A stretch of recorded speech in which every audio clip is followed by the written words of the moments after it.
कहते हैं जो तांत्रिक मौत से दोस्ती कर लेता है वो इंसान नहीं रहता, कुछ और बन जाता है। और राजस्थान के उस शमशान में एक ऐसा ही अघोरी रहता था। राजस्थान के एक सूने इलाके में एक पुराना शमशान था, भैरव घाट। दिन में भी वहां सन्नाटा रहता था और रात में कोई वहां जाने की हिम्मत नहीं करता था, क्योंकि वहां रहता था एक अघोरी तांत्रिक, काल भैरव बाबा।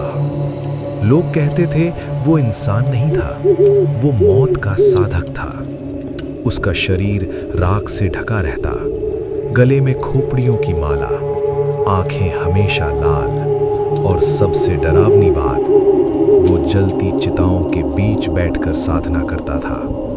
एक दिन जयपुर से एक लड़का विवेक अपने दोस्तों से शर्त लगाकर उस शमशान पहुंच गया। उसे लगा ये सब बस अंधविश्वास है। रात के 12 बजे वो भैरव घाट के अंदर गया। चारों तरफ आधी जली लकड़ियां, राख और हवा में अजीब सी बदबू। तभी उसे दिखा एक चिता अभी भी जल रही थी और उसके सामने बैठा था काल भैरव बाबा। विवेक धीरे धीरे उसके पास गया। बाबा, आप सच में भूतों से बात करते हो? अघोरी ने धीरे से सिर उठाया। उसकी आंखें सीधे विवेक के अंदर तक घुस रही थीं। वो बोला, भूतों से नहीं, मैं उन्हें बुलाता हूं। अघोरी ने जमीन पर एक अजीब सा चक्र बनाया। राख, खून और सिंदूर से उसने मंत्र पढ़ना शुरू किया। आवाज भारी, धीमी, लेकिन हर शब्द जैसे हवा को काट रहा था। अचानक चारों तरफ की आग अपने आप तेज जलने लगी। हवा रुक गई और शमशान में एक अजीब सी फुसफुसाहट गूंजने लगी। विवेक घबरा गया। ये क्या हो रहा है? अघोरी हंसा, धीरे, डरावनी हंसी। तुम देखना चाहते थे ना मौत के पार क्या है? और तभी राख के ढेर हिलने लगे, जमीन से हाथ निकलने लगे, जले हुए, टूटे हुए, मानो कोई नीचे से बाहर आने की कोशिश कर रहा हो। विवेक पीछे हटने लगा, लेकिन उसके पैर जम गए। अघोरी ने अपनी खोपड़ी उठाई और उसमें से कुछ काला तरल जमीन पर डाला। मंत्र तेज हो गया और फिर उसके पीछे खड़ी हो गई एक औरत की जली हुई परछाई। उसका चेहरा पिघला हुआ, आंखें खाली। विवेक कांपते हुए बोला, ये कौन है?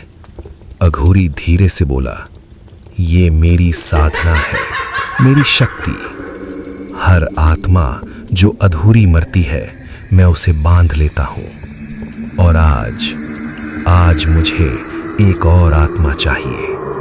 विवेक भागना चाहता था, लेकिन अचानक उसके पीछे भी कोई खड़ा था। धीरे धीरे उसने पीछे देखा। वही औरत अब उसके बिल्कुल पास थी। उसने विवेक का चेहरा पकड़ा, हाथ बर्फ जैसा ठंडा, और अगले ही पल विवेक चीख भी नहीं पाया। अगली सुबह गांव वालों को शमशान में सिर्फ एक नई राख की चिता मिली और उसके पास बैठा था काल भैरव बाबा, शांत, आंखें बंद, मानो कुछ हुआ ही नहीं। आज भी कहते हैं भैरव घाट में आज भी रात के समय राख अपने आप उड़ती है और फुसफुसाहट सुनाई देती है।